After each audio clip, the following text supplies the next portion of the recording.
we'll need an additional 54,000 gross square feet just to accommodate the students over there. Right now we have a deficit of 17,000 gross square feet. So we know it, we feel it. When we try to do things and organize folks and create new ideas, space is a constraint. And it's something that we really need to be aggressive about. Now I know in the past few years we've had some expansion improvement in our facility. Certainly we had the emergence of the Albany County campus, which we filled up like that. The new residence halls, the health sciences building, and now the completion of the third floor of the health sciences building, which is full, by the way, already, even before the semester starts. We need to get aggressive in addressing our needs for facilities so that we can better serve our students and our community. And fortunately for us, the Board of Trustees approved a very aggressive 8-year facilities plan that we're off and running with right now. And it identifies essentially 6 projects that we're working on. I would call 5 of those new facilities projects. The 6th project, the campus facelift, is just recognizing that you know, we need a little touch up here and there, especially on the Cheyenne campus with our landscaping, the facades to our facilities. Our facilities inside are beautiful. Our students know that. But we know that people engage as much outside and aesthetically as they do inside. And we need to address some of those things. But the other ones, these buildings should not be a surprise to. The University Student Center, to address the needs to consolidate student services, bring our university partners into a more prominent location, provide office, classroom, assembly space. A flexible technology building so we can actually grow and improve our industrial technology and career and tech ed programs to respond to the emerging industries in our area. Our residence halls, we've been full now for how many years? We added those. We're turning students away who want to be on-campus students with us. We need to do something there. If we see any type of growth in the oil play, and could even draw a minor comparison to what's happened in Williston, North Dakota and northwestern North Dakota, it will be impossible for our students to find affordable housing and come to LCCC. So we have to step in and do something about it. A long dream and need of our campus has been for a performing and fine arts building, for instructional space, and really to respond to community needs. It's something that we're going to accomplish by 2020 and will be an incredible asset to the community and to this campus. And then in a unique partnership with the University of Wyoming, expanding our Albany County campus, the University of Wyoming has said, you know, we're interested in giving you a building on our campus to expand what you're doing, to serve what you're doing. And we'll be starting a planning process this fall to start moving in that direction. So it is an aggressive 8-year plan, without a doubt. I think we can do it. It will take hard and diligent work and incredible support from our community, from our students, from each and every one of you. But oh, what a change would that make for this campus, without a doubt.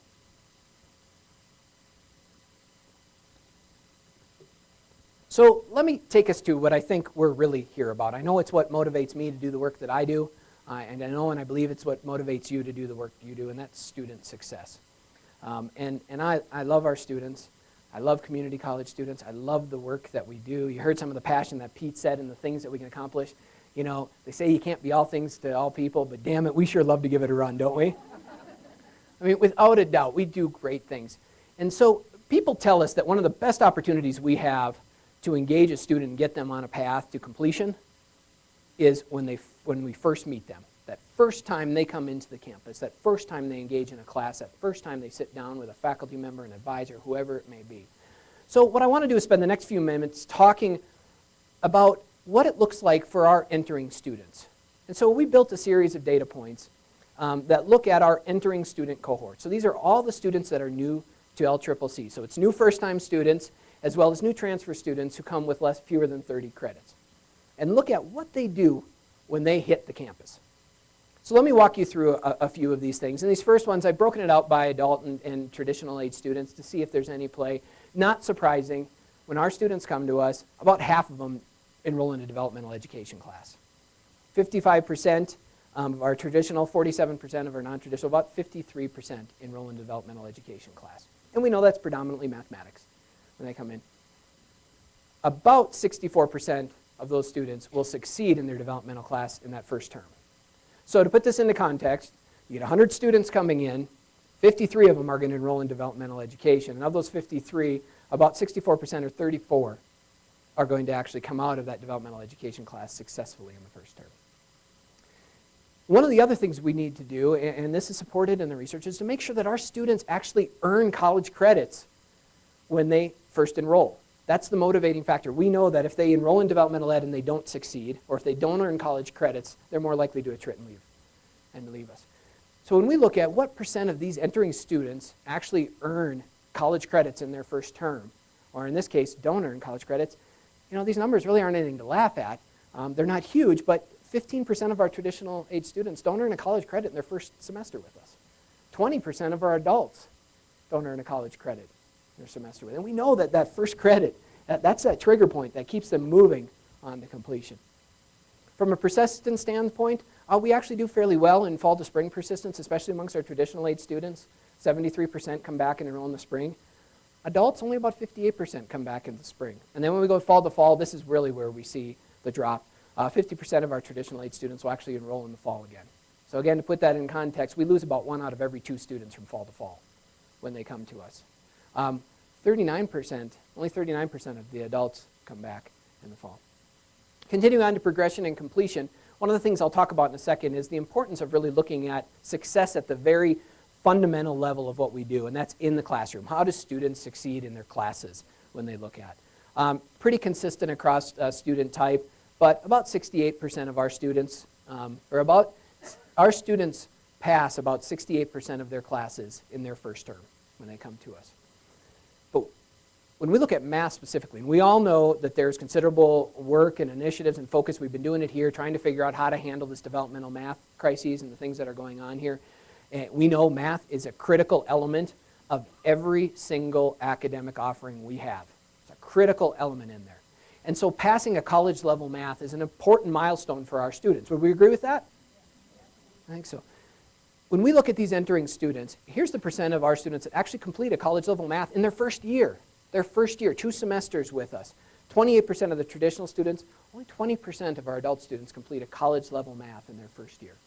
Now remember, many of them, a smaller amount of adult students actually enroll into developmental math, so maybe we're not getting them in early enough to get working on developmental math to actually complete that. But if that's a key milestone in succeeding and completing, and we're only getting 27% of them to finish a college level math in that first year, significant area for us to work on.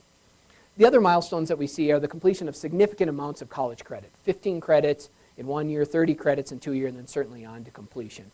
And we can see the challenges here with our adult students, probably because they're part-time, working through other types of schedules. But only 29% of our adults actually complete 15 credits within the first year. And you look at only 6% of them complete 30 credits within 2 years.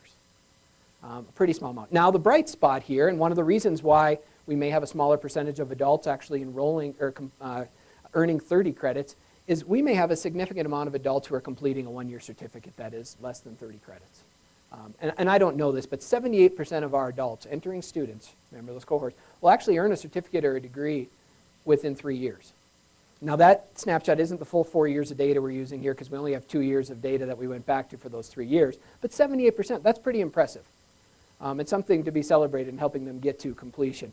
Only 18% of our traditional age students. Let's shift focus just slightly.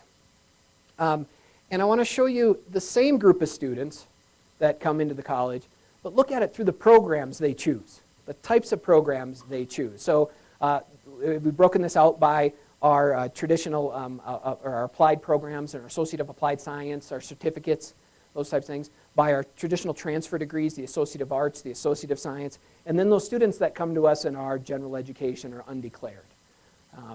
And take a look at what happens here. The first thing that jumps out at you when you look at these data is you could see the decline right off the bat. When they first enroll, the ones that come back in the spring, the ones that come back in the fall, complete a college level math in the first year, and then actually complete in 3 years, you can see the decline happening here. So for every 100 students that come in seeking an AA or an AS, 81 will enroll again in the spring, 53 in the next fall, 27% of those will complete a college level math in that first year, and 18% will finish a credential within 3 years. You can see it happening. But what I want to draw your attention to is the yellow bar. So these are the students who come to us undeclared and say, I'm general education. And look at the numbers here. Only 13% will come back in the spring. Surprisingly, 15% come back in the fall. So they must take a spring off and say, oh, I better go back there, or mom's kicking me back there. I don't know what happens. Only 8% complete a college level math, and only 4% will actually complete within their time here. Now, that 4%, what we're looking at is how they entered. not how they exited in terms of choosing a program. So if they entered that way within 3 years, did those students, and we're hoping they change the program, although I don't know that they do, what happened in 3 years?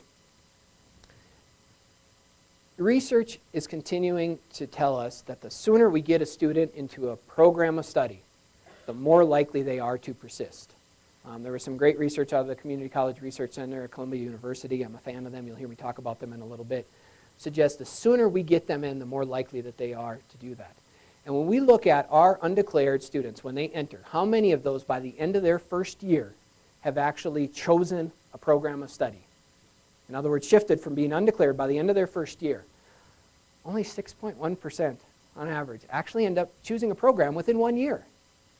Here. And if we have to get them on path to a completion, and they spend a whole year here before even getting in there, it's happening. Our adults, only 2.6% of our adults end up getting into a program. Now I know we have students, they come to us and they say, I don't know what I want to do. Right? And they come to us and they change their minds, those little buggers. Always coming into doing that. But this is a right population of students at us overall, not just with this cohort. Overall, it's about 1/3 of our students are undeclared general education. This is a ripe population for us to create new innovative strategies through student services, through programs and courses to get them focused and get them choosing a program of study as soon as possible. It has to be a focus of their curriculum. If they come in and they say we're undeclared, I'll go as far as saying, okay, well, half of your coursework is going to be focused on figuring out what you want to do. And we've got tools to do that. We're doing career exploration all over. We're doing research. We have the people who can help us do that. We need to target this population, because this is the one that we're losing, without a doubt. So let me wrap up my comments going back to what I mentioned earlier about student success at the very, very foundational level. And that's how many students actually succeed in the courses they offer, or what rate do they do. And so success here is when our students pass with a C or better in any course in what they do. And I could tell you this measure, successful course completion, is gaining steam across the nation and within this state. More and more people, completion initiatives, policymakers, funding formulas are looking at this measure as a way sort of at the very foundational level to say, how well are your students doing in terms of how they succeed? In Wyoming, it has now become a part of our funding mechanism. 10% of our budget for this biennium is connected to this measure. And the threshold that Wyoming has set that we need to meet just at a minimum before we start losing money is what they equate to 77.8%. And here's how they get there. There's a large-scale community college research project called the National Community College Benchmarking Project. Community colleges across the nation report certain data, and then they kind of get a look at what's happening and what's going on with community colleges. They have the same measure. And so for Wyoming, the benchmark is 105% of the median of that. So they said, where's the middle? We want to be 105%. That's the threshold. That comes out to 77.8%. When you look across us, we're almost a full 10% below that at LCCC. And then our developmental courses really drop down with it. So there are major implications, and it's something that we'll want to look at as we move forward. So let's shift gears from that and say, okay, that's work we need to do. Yeah, it's kind of bumming, but we know it's okay. We know where we need to work, we need to focus on. And let's talk about our future for the remainder of my remarks today. I believe we have at least started the path to transformation, and I think we are all focused on becoming an institution of excellence, a highly productive and effective institution, one where people love to come here, love to be educated here, love to work here, and where everybody is proud. I firmly believe we're on that pathway, and that's where we want to go, and I think everybody can agree with me there. Getting there is going to take some work. Fortunately, there are some guideposts out there that will give us some indication of what are the things that we need to be working on. What are the elements that have to exist for us to be an institution of high performance or an institution of excellence? And let me just talk about a few of them briefly. Many of you heard about the Baldrige Awards and the criteria. Very well known, very prestigious award when institutions become a Baldrige winner. They identified 7 criteria for performance excellence in education. Those include